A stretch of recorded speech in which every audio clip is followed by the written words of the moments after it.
In my last video, I introduced the concepts of isolation versus solitude, looking primarily at the dangers of isolation. We saw from Scripture that we were brought together intentionally for community, not to live out our faith journey in isolation. And we also saw the danger of remaining in isolation, cut off from truth, love, and the support of others in biblical community. Here in part 2, I want to shift and look at solitude, not just aloneness, but a biblical view of solitude. To remind us, what's the difference between isolation and solitude?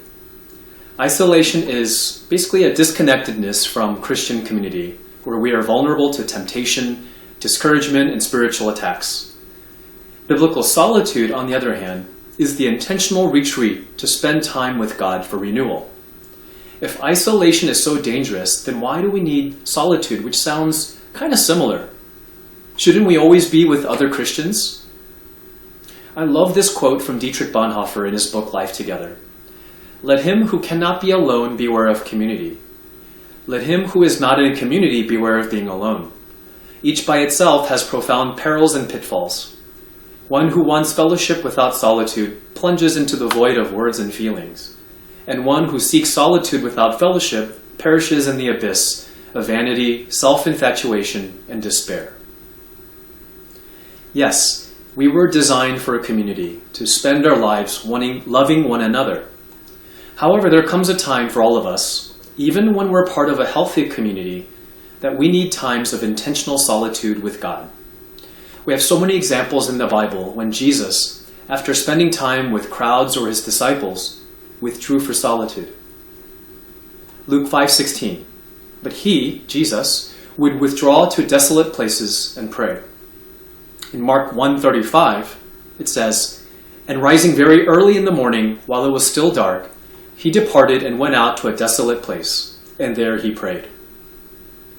Over in Matthew chapter 14, verse 23, And after he had dismissed the crowds, he went up onto the mountain by himself to pray. And there are so many more instances.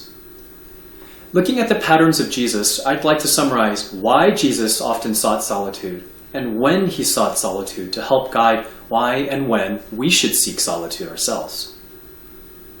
Jesus sought solitude to hear God's voice more clearly, away from the noise and demands of ministry and the people around him.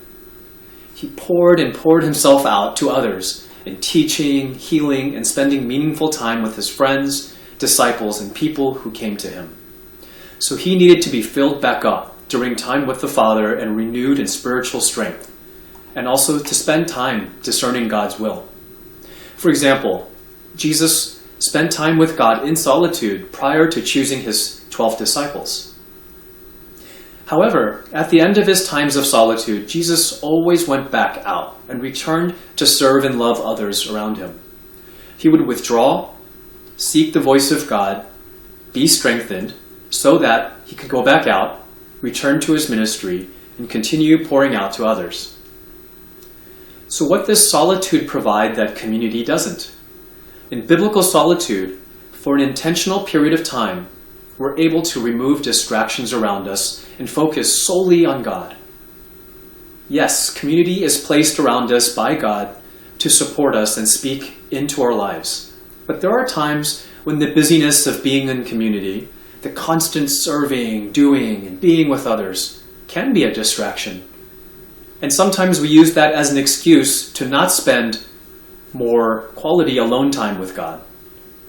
But we'd rather be doing a lot of things for God. In biblical solitude, we allow God to examine our hearts and hear his words for us. Community can provide a lot of meaningful wisdom, but in solitude, we can hone in on just God's voice. Biblical solitude sometimes provides much needed rest, both physically and spiritually.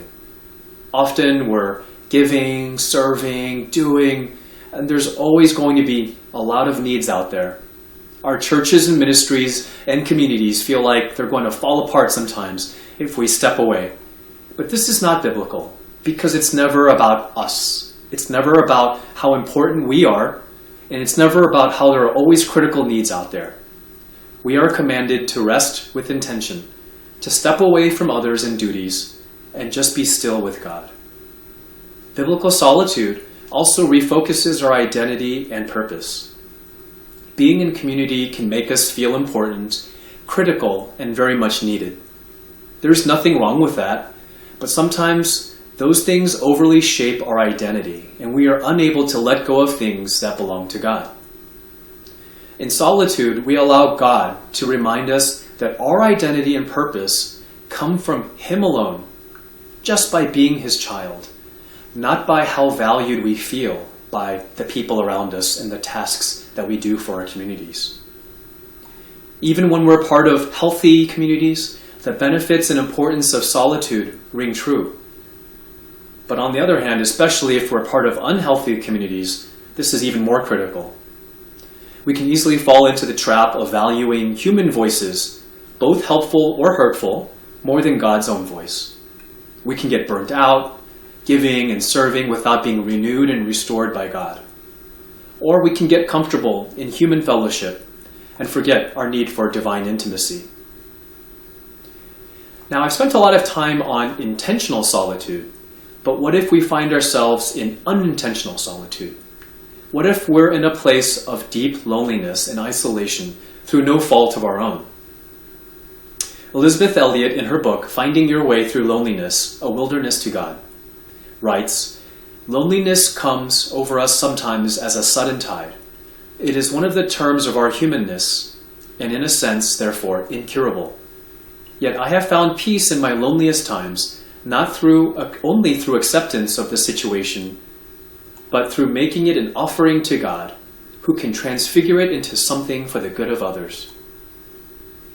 Sometimes we will find ourselves in seasons of loneliness. Elisabeth Elliot herself became a young widow after only 2 years of marriage, when her husband, missionary Jim Elliot, was killed by members of the Waorani tribe in Ecuador while trying to make contact with them. She was left alone with her 10-month-old daughter, and she found herself in deep loneliness, but saw that experiences as a path to deeper fellowship with God. She lived out her words, turning to God and trusting Him to transform her loneliness into something good for others, and returned, in fact, to Ecuador and continued the missionary work started by her husband, learning the language of the Waorani people, learning their culture, sharing her faith, and living among the people who killed her husband. Whether we choose to be in solitude or we find ourselves in a place of loneliness, we can either let that aloneness turn into isolation and cut us off from the love of God and others, or we can turn that time into meaningful, intimate resting in God, turning our ears to hear His voice, being restored and renewed by Him, so that we can go back into community, go out into the world, and live out His love to others. I hope this was helpful as we think about isolation versus solitude, especially as we are in the midst of Advent season and the holidays, which can stir up all kinds of distractions, busyness, or even feelings of loneliness. I pray that as we reflect and celebrate the birth of Christ and eagerly await His return, that we would bless one another in community, seek out and reconcile with those in isolation, trust God in times of our loneliness, or find time to slow down and step away into solitude with God, and return to our communities strengthened and renewed.